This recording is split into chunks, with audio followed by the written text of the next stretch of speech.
Doctor এবং কর্মচারীদের উপর হামলাকারী দোষীদের যদি গ্রেফতার করা না হয়, আমরা 48 ঘন্টা পরে পূর্ণ শাটডাউনে যাব এবং এই 48 ঘন্টা যে আমরা সার্ভিসটা চালু রাখবো শুধুমাত্র রোগীদের কথা চিন্তা করে, বরিশালবাসীর জনস্বাস্থ্যের কথা চিন্তা করে আমরা আমাদের সার্ভিসটা চালু রাখবো। এই সিদ্ধান্ত আমরা নিয়েছি।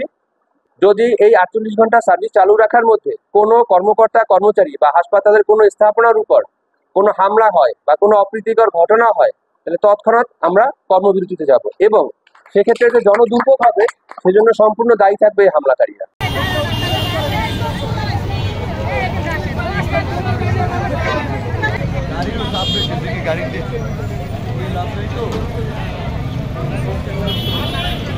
বান্ডেল থাকলে প্রতি সেনমানিতে টাকা বাঁচবে। বিকাশ সেনমানি বান্ডেল কিনে জিতুন প্রতি লেনদেনে।